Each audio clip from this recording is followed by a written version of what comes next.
السلام علیکم، میں ہوں فیضان عبدالی۔ آپ لوگ دیکھ رہے ہیں ہمارا کردار۔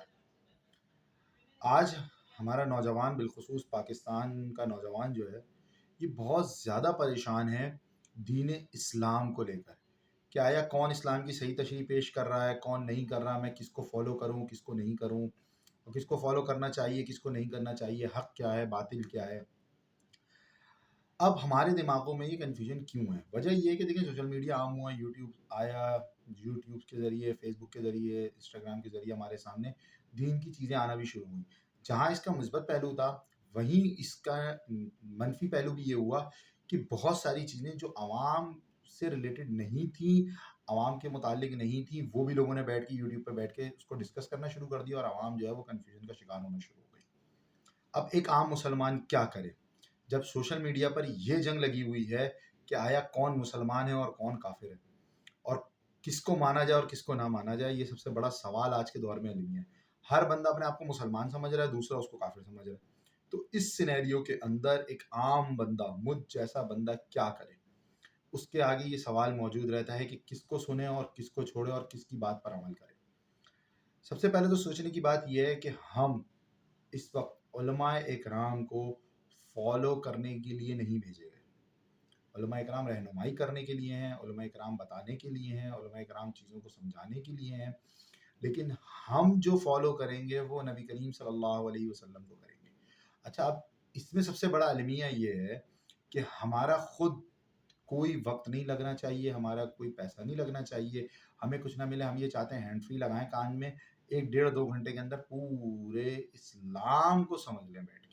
تو ایسا نہیں ہو سکتا، اس کے لیے وقت درکار ہے، وقت لگائیں گے، چیزیں سمجھیں گے تو پھر ہمارے سامنے جو ہے یہ الجھنیں ختم ہونا شروع ہو جائیں گی۔ اس کے لیے ہمیں کچھ کرنا پڑے گا، اور وہ کیا کرنا پڑے گا تھوڑا سا اس پہ بات کرتے ہیں۔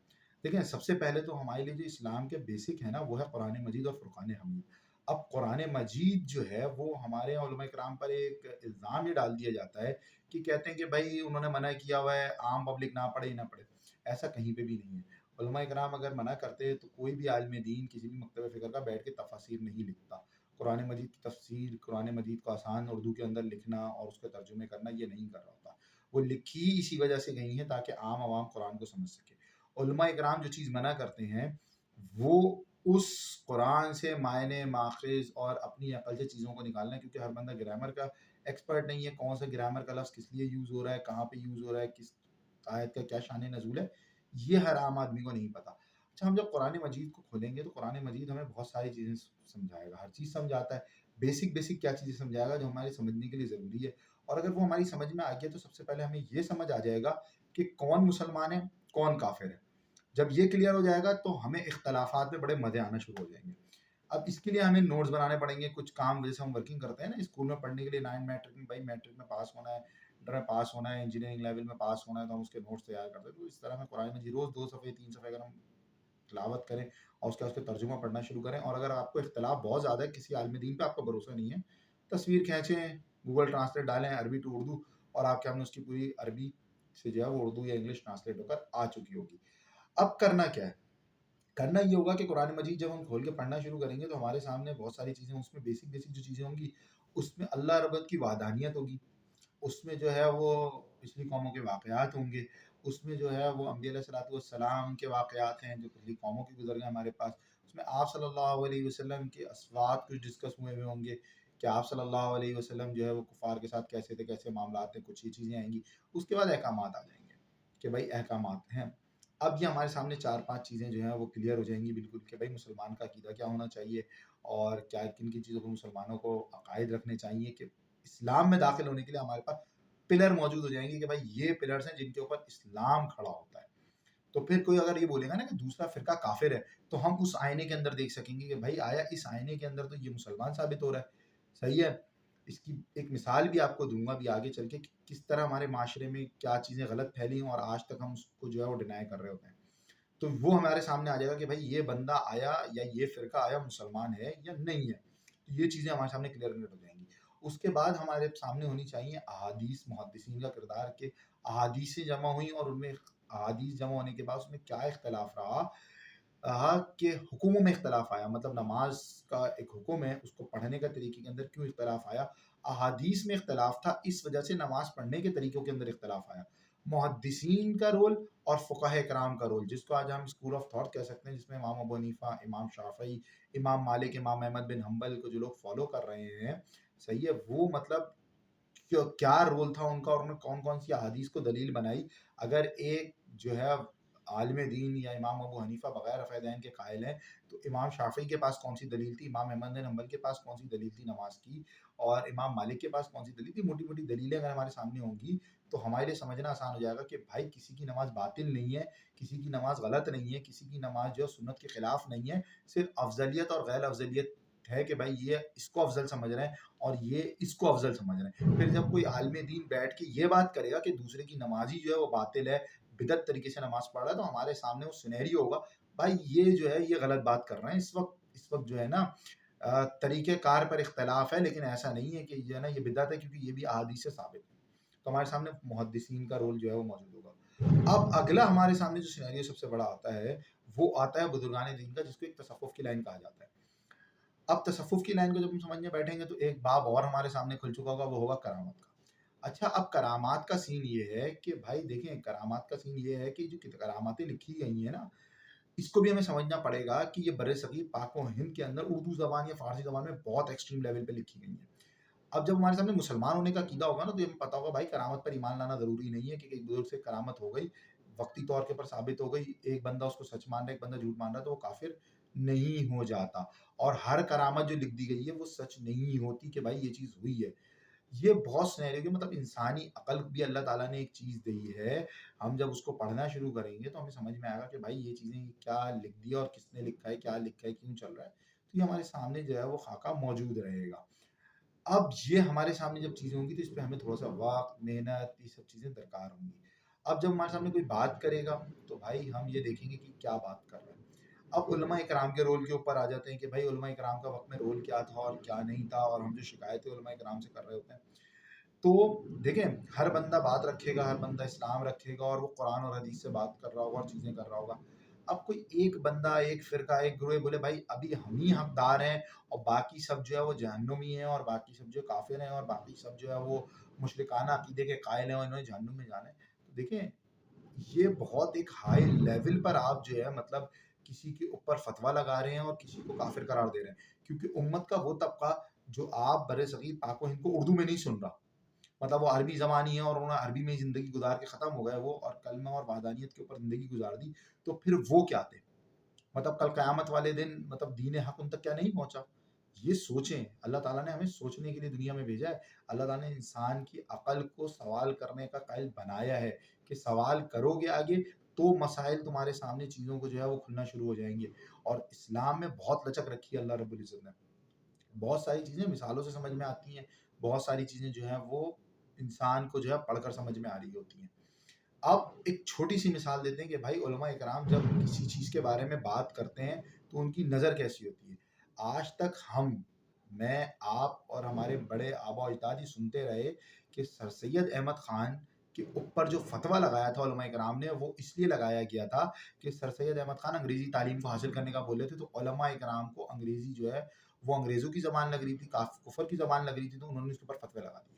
اب ایک معصومانہ بہت سوال یہ بنتا ہے کہ کتنے ایسے لوگ تھے جنہوں نے جا کے جن علماء کرام نے فتوے دیے تھے ان سے جا کے معلوم کیا تھا کیا تحقیق ہے کہ آپ نے سر سید کے اوپر کفر کا فتویٰ لگایا ہے۔ بھائی ہے مطلب ایک فتویٰ لگا، ایک چیزیں آئیں تو کسی نے محنت کی۔ آج تک آپ سوچیں کہ ہمارے آج تک یونیورسٹیز کے لیکچر کے اندر، کالج کی تعلیم کے اندر سید احمد خان کے بارے میں بات کی جاتی ہے کہ بہت نیک انسان تھے اور علماء کرام نے اسی لیے فتویٰ لگا دیا تھا۔ اب آپ بیٹھیں، سرچ کریں، جا کے نکالیں چیزوں کو بنیادوں کے اوپر۔ سر سید احمد خان کی تفاسیر نکالیں جو انہوں نے لکھی، اس کے اندر وہ آخرت کی زندگی کے قائل نہیں تھے، قبر کی زندگی کے قائل نہیں تھے، صحیح ہے، جنت جہنم کو انہوں نے انکار کر دیا تھا، انہوں نے ابلیس کا انکار کر دیا تھا، انہوں نے جنات کا انکار کر دیا تھا، اور انہوں نے منکر نکیر کا انکار کر دیا تھا۔ باضابطہ لکھا ہوا ہے ان کی مطلب تفسیر کے اندر، اور وہ بولتے تھے ان سب چیزوں کا کوئی وجود ہی نہیں ہے، انسان مرے گا اور مر کے ختم ہو جائے گا۔ اب سوچنے کی بات یہ کہ جب علماء کرام کے سامنے چیزیں آئیں، انہوں نے فتویٰ دیا کہ بھائی یہ تو اسلام کے باہر ہو چکا ہے کہ انسان، کیونکہ یہ تو مسلمان کا بیسک عقیدہ ہے کہ انسان مرنے کے بعد دوبارہ اٹھے گا اور اللہ رب کے سامنے جو ہے وہ حساب کتاب پیش کرے گا۔ اب ہم میں سے کتنوں نے یہ محنت کی کہ ہم اس تحقیق کو معلوم کرنے کی کوشش کریں کہ جو علماء کرام یہ بات کر رہے ہیں کہ یہ بندہ دار اسلام سے خارج ہو گیا ہے وہ کتنی حقیقت ہے. سوچنے والی بات ہے یہ. فضول کی اختلافات لگا دینا، فضول کے فتوے لگا دینا صحیح ہے کسی کے اوپر کہ وہ یہ چیز نہیں مانتے اور یہ چیز نہیں مانتے، یہ الگ ہے. لیکن ایک چیز ریٹرنز کے اندر آ گئی، ایک چیز وہ بندہ اپنے عقائد مطلب لکھ کے چلا گیا تفسیر کے اندر کہ بھائی یہ تفسیر یہاں پہ جو ہے قرآن کی اس تفسیر میں یہ چیز غلط ہے. مطلب سوچیں کہ ہم نے کتنی اس کے اوپر ریسرچ کی. اسی لیے ہم کنفیوژن کا اتنا زیادہ شکار ہے، کیونکہ نہ ہم اپنی محنت خرچ کرنا چاہتے ہیں، نہ ہم اپنی جان لگانا چاہتے ہیں، نہ ہم اپنا مال لگانا چاہتے ہیں. ہم چاہتے ہیں ہم انٹری لگائیں، 1 ڈیڑھ گھنٹہ 2 گھنٹہ بیٹھیں کسی عالم دین کو سنیں اور عالم دین کو سمجھ کے پورا دین سمجھ لیں. اب علماء کرام کو جب ہم سننے بیٹھیں تو بھائی ہم یہ غور کریں کہ علماء کرام بات کیا کر رہے ہیں. صحیح ہے، بات انداز کیا ہے، بات کیا کر رہے ہیں. قرآن سے کر رہے ہیں، حدیث سے کر رہے ہیں، آپ صلی اللہ علیہ وسلم کی سیرت بیان کر رہے ہیں، یا بیٹھ کے ان کے ممبر پہ بیٹھ کے صرف دوسرے فرقے کو گھسیٹنے کا کام کر رہے ہیں. اگر ان کا مقصد صرف کیڑے نکالنا ہے کہ وہ یہ غلط کر رہا ہے، وہ یہ غلط کر رہا ہے، اس نے یہ غلطی کر دی، اس نے وہ غلطی کر کے رکھی ہوئی، تو آپ کو اسلام نہیں بتا رہا. وہ صرف آپ کے سامنے بیٹھ کر کیا پیش کر رہا ہے، اپنے آپ کو صحیح ثابت کر رہا ہے اور دوسرے کو غلط ثابت کر رہا ہے. کوئی عالم دین بیٹھا ہوا ہے آپ کے سامنے سیرت پیش کر رہا ہے کہ آپ صلی اللہ علیہ وسلم کا اٹھنا کیسا تھا، بیٹھنا کیسا تھا، آپ صلی اللہ علیہ وسلم کے اخلاق کیسے تھے، آپ صلی اللہ علیہ وسلم کی سیرت کیسی تھی. تو وہ آپ کو اسلام پیش کر رہا ہے، کیونکہ آپ جب آپ صلی اللہ علیہ وسلم کی سیرت کے قریب ہوں گے تو آپ اسلام کے قریب ہوتے چلے جائیں گے، آپ اللہ رب کے قریب ہوتے چلے جائیں گے، کیونکہ آپ صلی اللہ علیہ وسلم کی ذات جو ہے وہ ڈسکس کرنے کے لیے ہے. آپ صلی اللہ علیہ وسلم کی ذات وہ ذات ہے جس کے اوپر ہمیں عمل کرنا ہے. کوئی صاحب بیٹھ کر کسی بہت بڑے ولی اللہ کی بیٹھ کے سیرت بیان کرتے رہے کہ وہ اتنے بڑے ولی اللہ تھے اور انہوں نے یہ کر دیا اور وہ کر دیا، اور 1 گھنٹے تک سیرت اسی کے اوپر وہ سیرت بزرگ بیان کر کے اٹھ جائیں اور ہم بولے ہاں بھائی یہ تو بزرگ کی سیرت بیان کر کے چلے گئے، بہت بڑے اللہ کے ولی تھے. تو ہم پھر کہیں غلطی کے اوپر ہیں، کیونکہ جو اسلام کی بیسک تھی وہ بیان نہیں ہو رہی. ہم کہیں اور ٹریک کے اوپر ہیں، کچھ اور بیان کر رہے ہیں اور ہم کچھ اور سن رہے ہیں. اسی لیے آج ہم اتنی کنفیوژن کا شکار ہو چکے ہیں کہ ہم نے اپنے بزرگوں کو وہ درجہ دے دیا ہے جو انبیاء علیہ الصلوۃ والسلام کے بارے میں تھا، نعوذ باللہ، کہ بھائی ان سے تو کوئی غلطی ہو ہی نہیں سکتی اور انہی کو بیان کرو کیونکہ انہی کے ذریعے اسلام ہم تک آیا. صحیح ہے، بزرگان دین کے ذریعے ہی، علماء کرام کے ذریعے ہی ہم تک اسلام پہنچا. ان کی خدمات اپنی جگہ قابل قبول ہے، وہ اپنا کام کر کے چلے گئے. ان کی زندگیاں ایک دفعہ بیان ہو گئیں، ان کے کوئی واقعات کوئی وقت آیا بیان کر دیا، اتنا بہت ہے.